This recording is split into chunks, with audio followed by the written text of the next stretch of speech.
Got Good it. evening. Well, John, thank you for taking the time for this interview.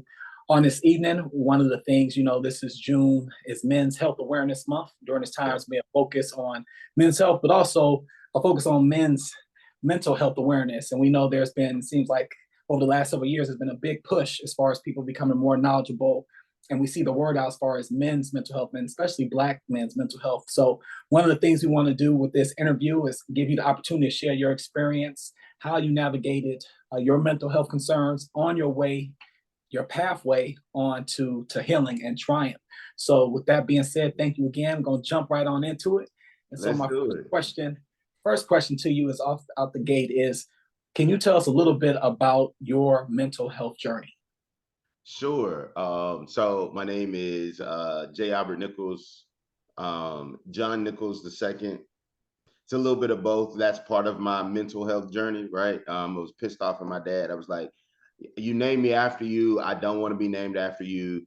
Uh, so I'm gonna change my name to J. Albert Nichols, and so it's not John Nichols the second. Uh, but actually, now me and my dad are cool. Uh, I've worked through that. We've worked through that together. Who I love. I love that guy so much. Anyway, so now I'm back to John Nichols. But on Instagram, it's still J. Albert Nichols, and that's not changing. So I just figured I'd put it that way because this might be where it's going to be posted. Anyway, um, I am the only child of my mother. I am one of five children with my father. My father has five children by five different women. I grew up with my mom. I lived with my mom my entire life. My dad was always around in one capacity or the other. What I can say 100% without a doubt, my dad was and still is a great provider and protector. Now, the other things he ain't have, but what he did have was provision and a fist. You know what I'm saying? So he looked out for us, right? And so I'm grateful for that. But as an only child, like I spent a lot of time in a lot of different spaces and was subject to um, quite a bit of trauma. I tell people like I live opposite ends of the spectrum. So I had this incredible life in one sense where I got mostly everything that I wanted. Gotcha. I can't think of many times where I didn't have things. I didn't really know that we were poor in some ways. Like I'm still learning things about like what we had and didn't have when I was a kid. As I'm now, I'm 40 years old and I'm still learning stuff about it, right? So I wasn't really aware of that. What I will say though is that I learned um, so much about who I could be um, in my childhood. Whether that was at one point I wanted to be like a marine biologist. At one point I wanted to be an engineer. At one point I was going to be a firefighter during the week and then a pastor on Sundays. So many things and everything that I desired to ever want to be like. I would say that my family definitely supported that. On the other end of the spectrum, though, I learned all of the things I wasn't, right? And so then that's where the mental health journey, tough stuff comes into play. I remember my mom was dating a guy, and we used to sleep in the same bed together at my grandmother's house at one point. And I would wake up in the middle of the night, and she'd be going to her boyfriend's house. And so then I would be also scared. I don't remember how old I was. I was old enough to be scared to be in the bed by myself. I was old enough to realize she wasn't there. And I was old enough to, I remember I used to sing when Boomerang, this was when Boomerang came out. I think it was like 92, maybe 90, Me too. 90. Yeah. So I was like 8. I remember singing Love Should Have Brought You Home because it used to be on the radio all the time. And they used to think it was funny, but I was really like, Right. mommy, like I don't want to wake up in bed and you not be here. Like that was and I didn't realize how traumatic that was. Right. And so I realized I wasn't as much as I could be all of these other things, I couldn't be and I wasn't a reason for my mom to stay at home.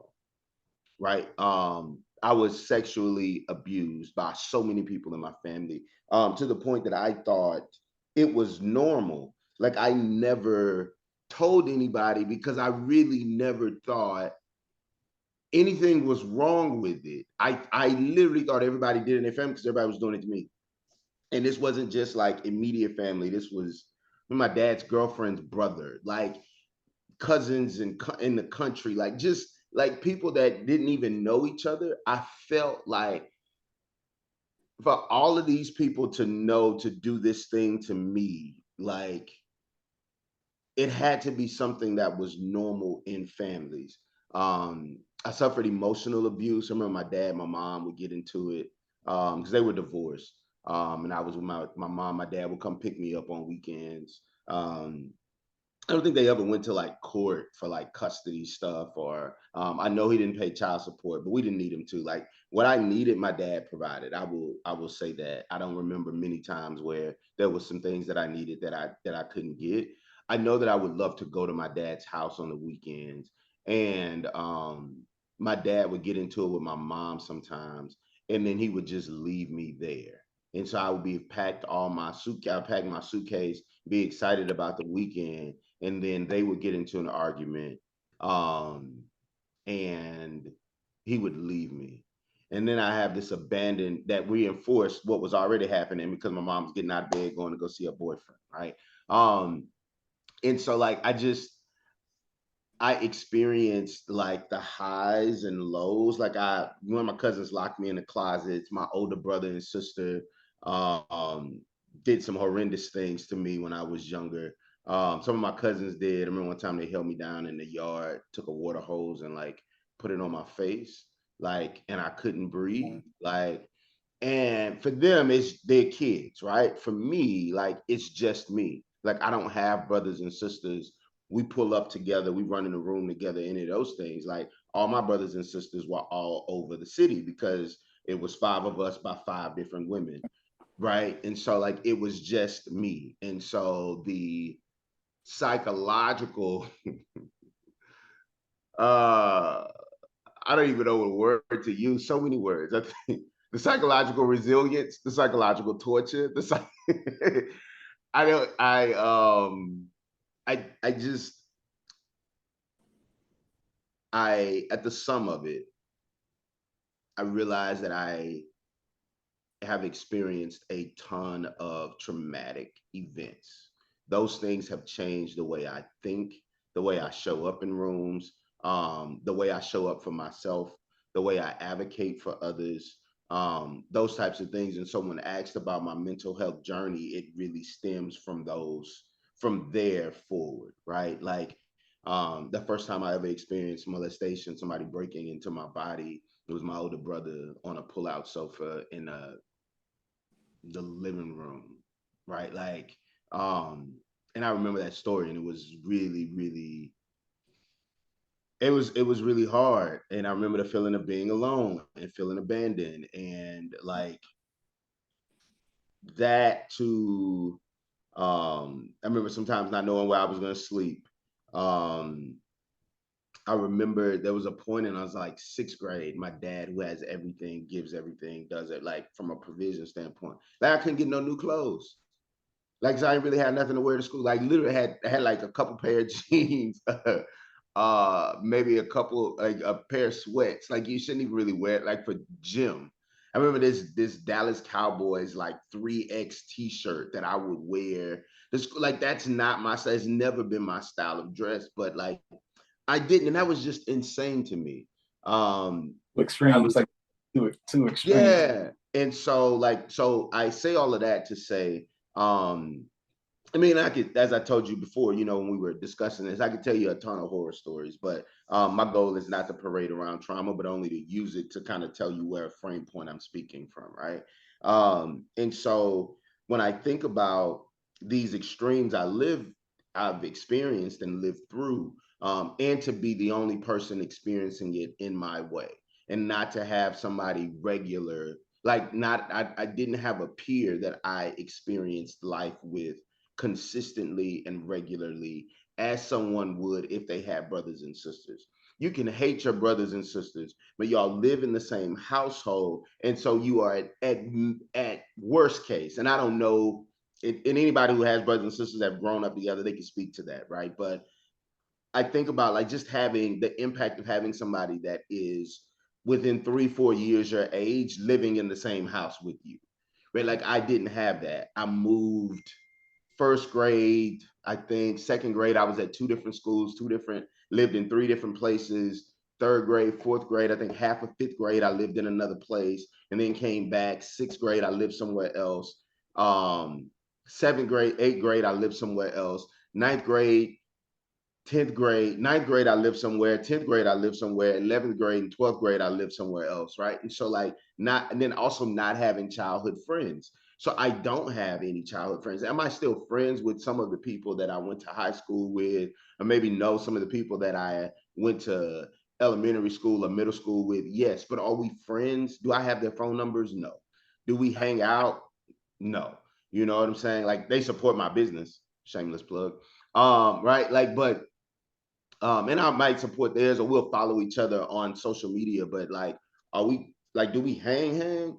No, I have one friend from high school that I like hang with. Everybody else, all of my other close friends are friends that I developed in my adulthood. So Yeah, with that, you talked about the two extremes. What do you think, or was there a moment during all this where you said, "Hey, something's not right. It's not clicking. Something is abnormal." Is it a interaction with a counselor, somebody? What was the turning point or the event? And it may be several that led up to it, but what do you think may have been that point where it said, "Okay, I'm going to go seek help"? What did that end up looking like for you in your journey? yeah. I'd say the earliest I can remember being in any type of care was sixth grade. Um, there was this white guy. He was our counselor. I can't think of his name, but I remember a lot of us would come together and meet in his office. And we just talk about life, right? Um, and so, as hood as I am, I'm also articulate, right? Like, I'm smart. I read. I'm learned, as the old folks would say, right? Um, Book smart, got some street smart, took a little time to get some street smart, but I got some now, like all those things. So like I'm in this group with guys, and it's polarizing as well because many of the kids in this room, it was like maybe about 10 of us or so that we would meet. I want to say maybe every week or every other week. We would meet. That was really polarizing in and of itself, just because I am like I live where you live, homie. You know what I'm saying? Like I get, you know what I'm saying? Sometimes we Yep. gotta fight on the way home. You gotta cuss a person out. You gotta do whatever you gotta do to get home. Get it, right? And I also like am articulate. So I speak differently. Like I use full sentences and all of that. But I can cut a verb, you know what I'm saying, as they would say, whatever, and it's for me, it's not necessarily code switching, it's just what syntax or sentence structure works best for the situation. But anyway, I bring that up to say that I was in this group setting where we would talk and all of those things. And I remember being in class one day. I had this white teacher named McNeely, Miss McNeely, and I forget what we were discussing, but she had mentioned something in class. I feel like I didn't agree with it. Well, I know I didn't agree with it, and I expressed my disagreement with her and whatever she said. And then she told me that I was ignorant. She told this black boy, one of few in a classroom full of white and Hispanic kids that don't look like me, right? That I was ignorant, right? Now, did she use the term properly? Yes. Whatever it was she was talking about, like I feel like I probably was ignorant to that thing, which is why there was a disagreement. Hey, I don't really agree with whatever that is, right? Um, was was it appropriate for her to call me that given the context of the class that I'm sitting in and all of those things? I didn't think so. But I bring that up to say, like, so when she called me, like, it felt like a personal attack. I felt ashamed. I felt embarrassed, like all of those things. And so I go back to that counselor's office to, wow, this is the first time I'm saying this story. And now I'm connecting these pieces. But anyway, so I go back to his office and I'm thinking that that's a safe space for me, that he's going to understand what I'm saying. Like he will help um, to mediate between the two of us. And it really wasn't. He listened to me talk. He affirmed what I said. And then the principal came and took me into in school suspension. My parents came up there, I think maybe 2 days later for a conference with Miss McNeely. Wow. She told my father she was not going to talk with him because he was being ignorant. Um, and so like that was my first, those were the things that were connected to the first time I was ever in care. Right. Gotcha. Fast forward to high school, I used to spend a lot of time with the counselors there. And then fast forward to college, I started to see an actual therapist. It was just something that was offered for free. So I was like, cool, I will go talk to one. And so at this time, I'm not aware of like all of the ways that Right. I'm tearing stuff up when I walk into a room because I got all of this stuff on me. Right. Like I'm not aware of why my relationships why I can't be committed in a relationship. I'm not aware of like my inconsistencies. I'm not even aware that I can't be committed in a relationship. I'm not aware of any of this impact of trauma. I'm just kind of going through the motions of Yeah. things. Right. um and realizing that, like life ain't what I want it to be, but I don't really know how to make it better, and I also don't know that it can be better. Right. Gotcha. And so I'm just kind of I'm kind of going with that flow. And then I think it was probably around like 20, I don't remember my age, but probably about 2008, 9, maybe something like that. I started seeing this black woman that was a therapist for Harris County, our counselor for Harris County. And that was incredible. That was when I started to really look at therapy differently. Um, I don't remember exactly the context of why I had to go see her, but I did. Um, anyway, and so I did, and it was really affirming. We only had 2 sessions, and then she transferred to somewhere else.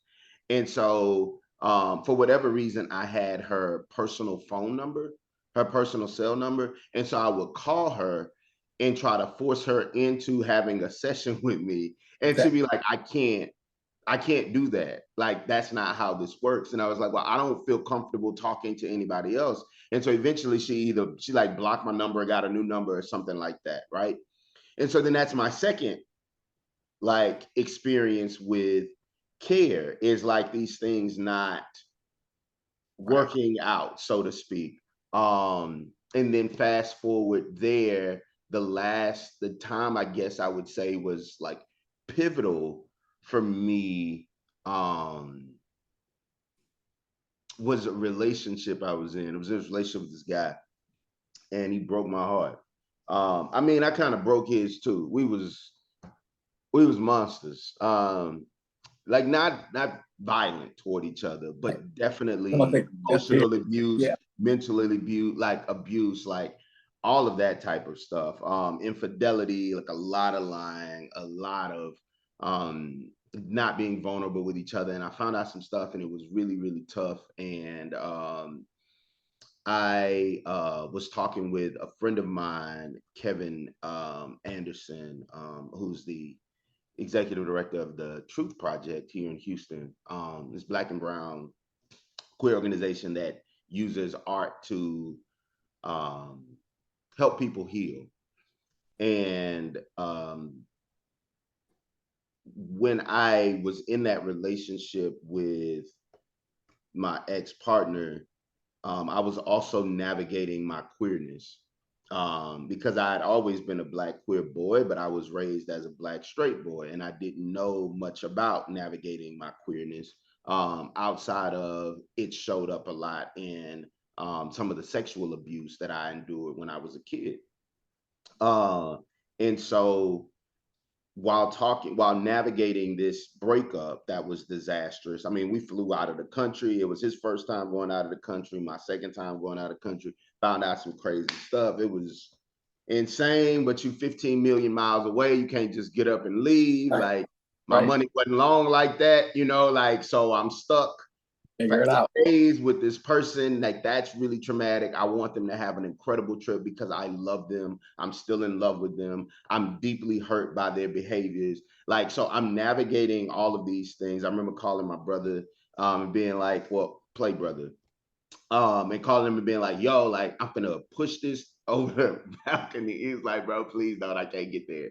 But anyway, so I'm going through this thing with him, and then I'm now starting to be more open and present in my sexuality. And so I'm writing poetry and all of those things and performing it, and it's feeling good. And so I'm talking to Kevin, and he mentioned, and it's just something we talked about, like just going to therapy. And so I started going to see this guy, Daniel, I believe his name was Gonzalez or something like that, and Garcia. Yeah, Dr. Garcia. So, a quick question on that though. You mentioned so leading. We talk about like the elementary, middle school, high school, the one counselor, and it's something that you mentioned when you're seeing a therapist who you want to get back in contact with. Basically, you're trying to say, "Hey, I need to keep you, even though we're technically done. I need to stay in contact with you because." And one of the things you mentioned was the whole safe space or feeling safe and feeling comfortable. And so that was going to be a follow up question. Actually, I was going to dive into with you about that. I mean, Yeah. safe spaces, creating them, and who was your safe space or what became your safe space as far as that. But go on. But we'll circle Yeah, back. no, absolutely, absolutely, absolutely. And like I told you, I talk a lot. So feel free to reel me in and keep me on target. I have a very colorful background, a lot of different pieces. And so I will say that none of this is traditional, but that's also something that I learned. Nobody's path is traditional. And whatever norms that we hold on to or that we relegate the rest of the world, so to speak, through our lenses through, are the ones that white male patriarchy have set into place and said, all of you people are like this. All of these things. Now, scientifically, are there some normatives that we all have? We Right. all do this thing. We all, whatever. Yes, I believe 100% that exists. I also The believe different. that they are not untouched by white male Right. Anglo-Saxon Protestant hands, Right. right? And so, like, recognizing that as much as I am, there are people that are navigating the same things that I'm navigating. Right. That my journey is completely mine and uniquely mine. Right. And it's okay that it looks different And than that's exactly right. everybody else's, which Yes. helps me to feel better being different than everybody else, which allows me to give myself more grace and all of those things. And so, to your point about to your question about like safe spaces, I think the first time that I ever felt some semblance of safety was when I was talking to that Black female therapist. And then she left me. Oh.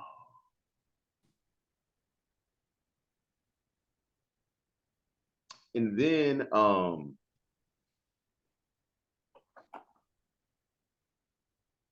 I met Daniel Garcia,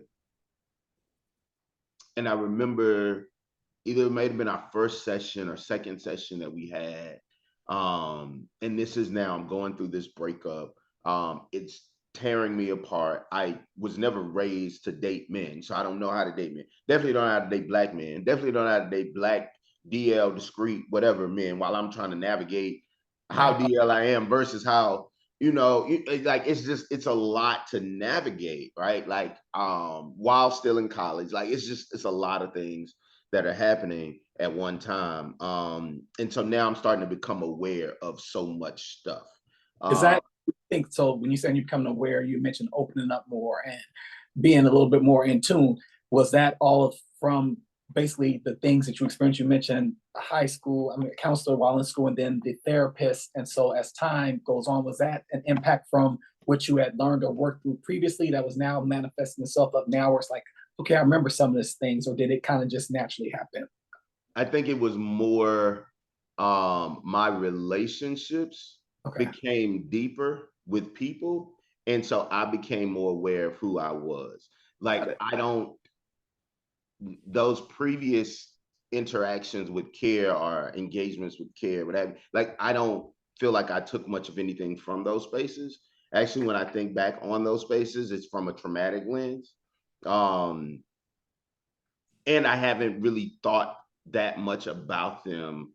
And I don't know when the last time it was that I remembered those things, right? Like I forget to remember those things. And but I can tell you with Garcia, like that was pivotal for me because there was a day where I came in and I just unloaded everything and I'm bawling, I'm sobbing, I'm that whole you know how you get when you a That's good. kid and you Yeah, crying, that's it. right? Like so I'm doing all of that and I'm telling them how life sucks and I'm over it and I don't want to be here anymore. And he lets me go on for probably 45, 50 minutes.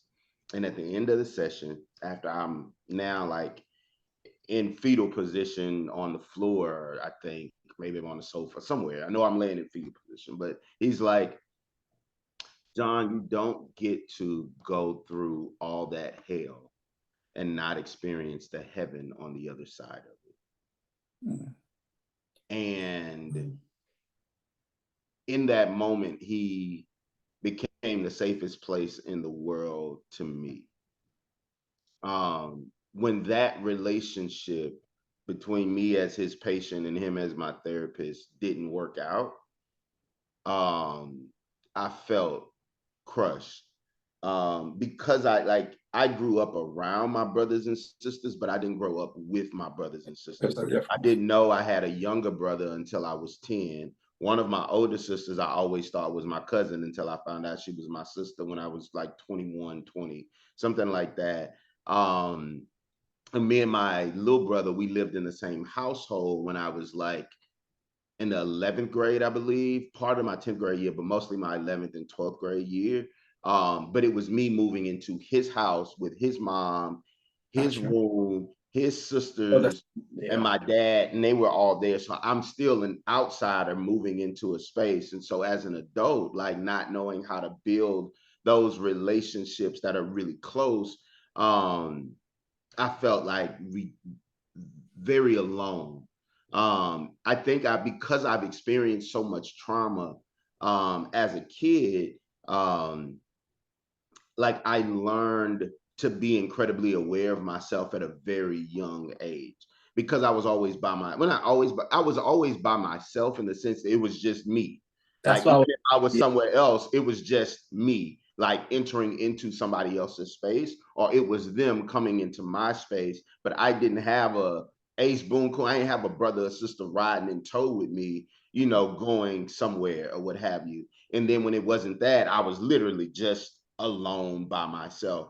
And so it in order to feel safe, in order to not be harmed, like I had to be not only aware of myself, but aware of other people.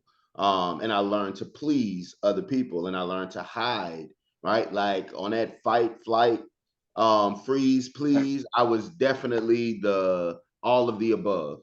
I have done the fighting, I have done the pleasing, I have done the freezing, I have done the running, right? And so it wasn't until this home that I'm in now, um, that's my childhood home. So it's the place we always came back to.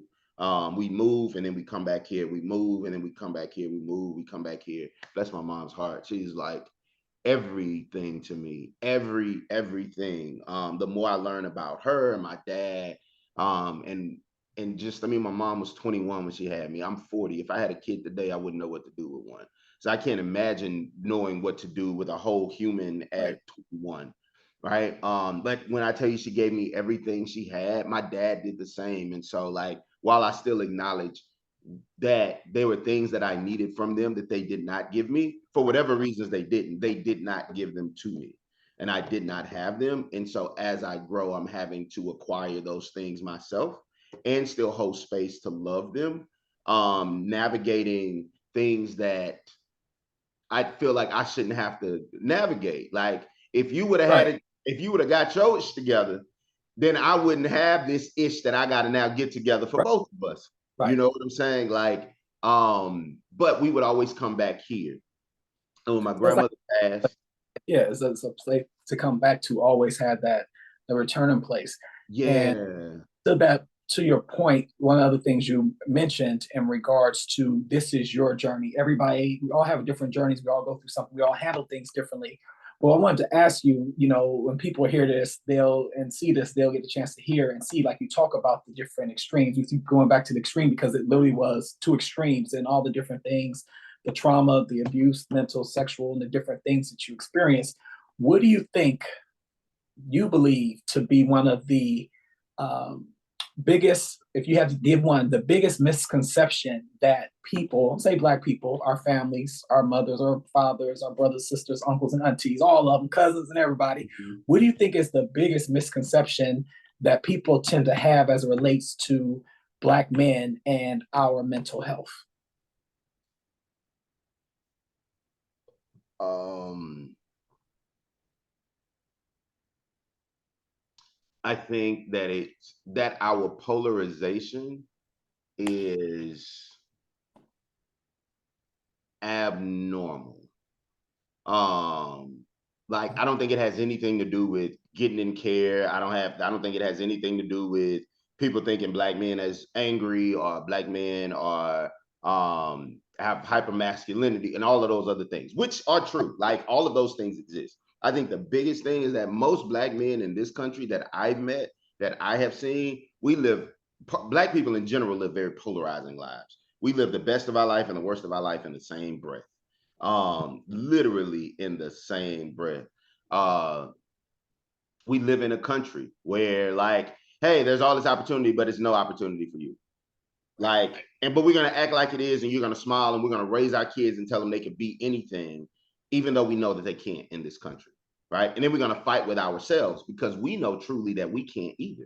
But we don't want to accept that. We want to believe that we can be all things, and that this Constitution is going to work to support us, and that America can be changed, and America can be saved, and all of those things. And that's not the case. Like it's just literally not true. And we have all of the evidence that supports that it's not true. However, that's not what we tell ourselves so that we can navigate this world we live in, right? And so I think that the biggest misconception is that our polarization, like, is abnormal, and it's not. And so it becomes this thing where we're like trying to address something that is more of a neurological way of being than it is like an abnormality across like all Black men, so to speak. Like, and what I mean by that is I remember talking to the last therapist that I had and telling her how I feel like I want to talk with a psychiatrist. I feel like maybe I'm on somebody's spectrum, or maybe I have like some level of bipolar disorder. Like my highs are high, my lows are low, right? Um and that might be true. I haven't sat down with a psychiatrist yet. That might be true. What I know for a fact to be true is from day one to year maybe 38, 39, like my life was on both ends of the spectrum.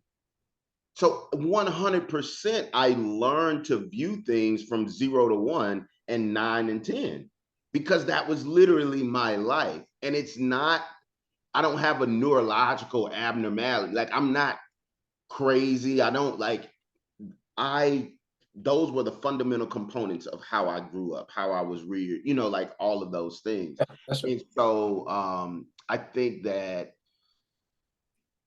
if we when we accept the realities of our lives, we create space to hold them, to care for them, to nurture them. Um, and until we do, Black men don't have soft places or safe places to land.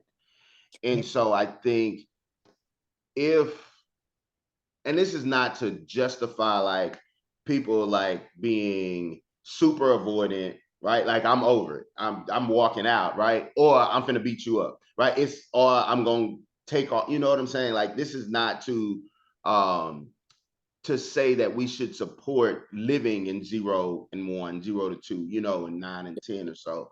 But it is to say that that is a very real thing. And it's something that we navigate on a regular basis, minute by minute, hour by hour, second by Oh, yeah. second. Yes. And until we verbalize that, until we make that, until we own that reality, then we won't make space for it. And so if we don't make space for it, then when Black men go to therapy, like we're going to therapy to treat a whole lot of things that are symptoms of the issue, which is our polarizing life. Right. Right. Like, and so what we see is a lot of symptoms that are coming up that we're naming this or we may name that.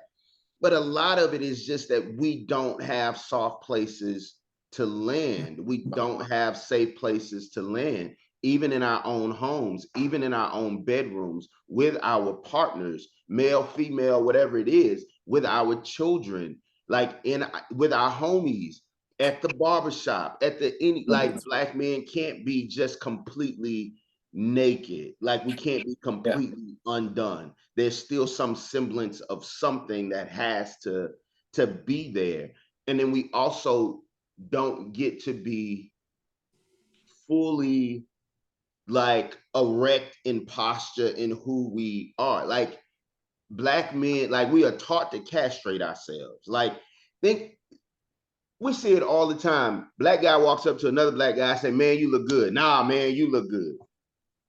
But you could say thank you too, right? Right. Like, man, Yeah. that was so, nah, man, that ain't nothing, man. I'm trying to be like you. No, you're not. Because who you are is really good, bro. Like, it's so No. Yeah. good. You don't know how good it is, like just being who you, but we castrate and we self-deprecate so much. I don't often see Black men smile. I don't often see Black men get to be soft. I don't often see Black men get to be vulnerable. Like we carry this like we're not even that we carry this armor, we are fashioned as armor. Like Yeah. we're fashioned hard. We are molded and welded together psychologically, spiritually, emotionally, physically to be really hard and to be invisible, because Survival. That's it. we are 'Cause seen, yeah. we are attacked. And so now how many of us are walking around not even knowing who's in the mirror? We're not. We don't know the person, we only know the role.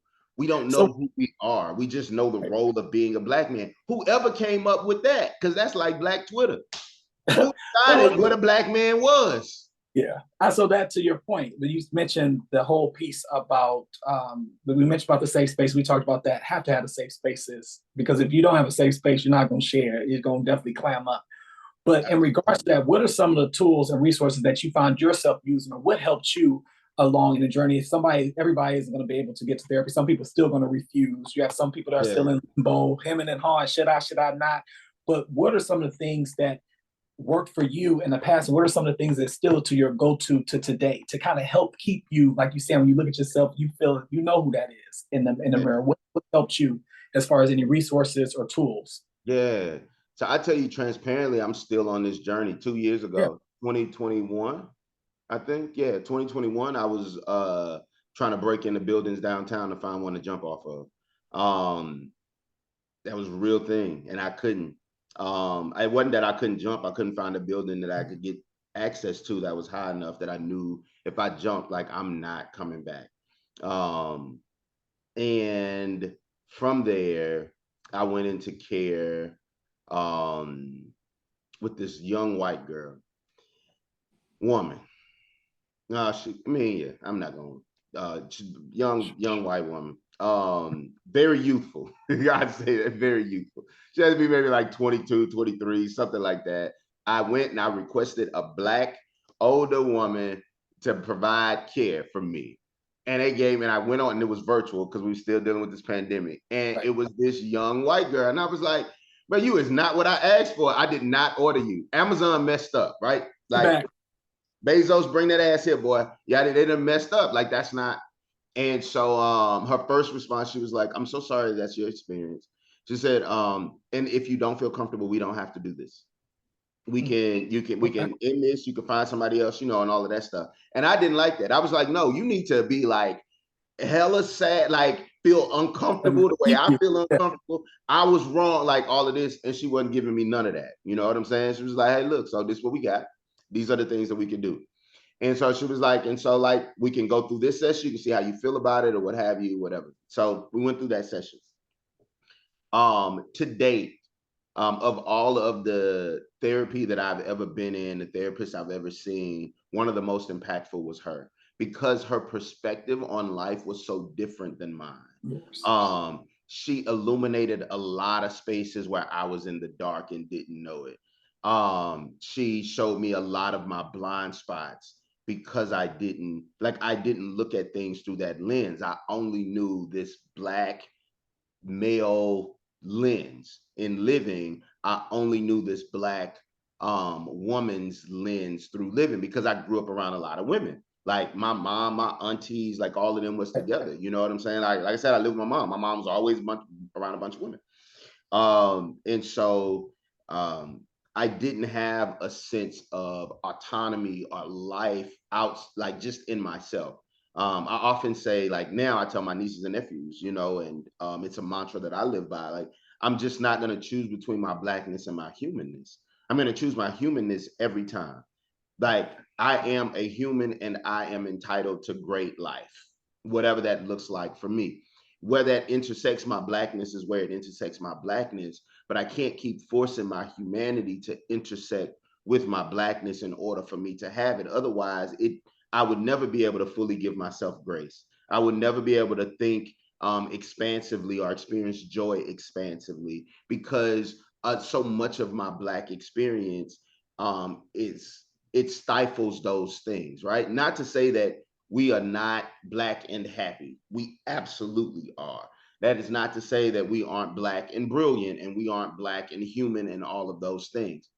However, not however, and we are still fighting and dying to be regular human beings. We are still marching and protesting and voting and being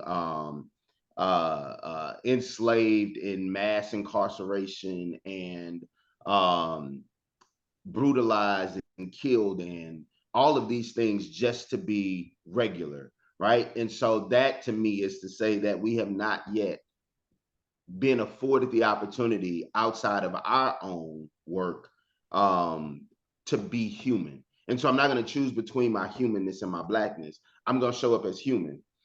Every Because time. I'm black, I'm going to be black. Like I can't be nothing other than that. But I'm definitely going to be, human first. And so I say all of that anyway to say that, like that little white girl, like she really, the audacity that she had, like that was just, and the one thing that she gave me was permission to have some too.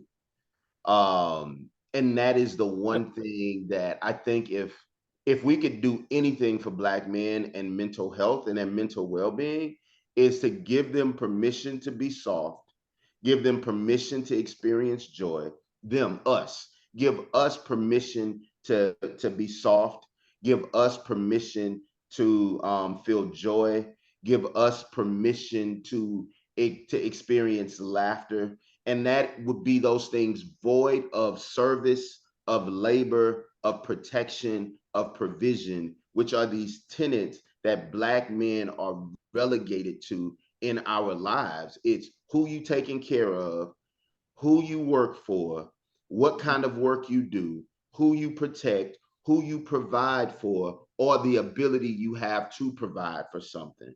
You know what I'm saying? It's like, are you do you got the biggest muscles? Do you got the biggest cojones? And do you got the biggest bank?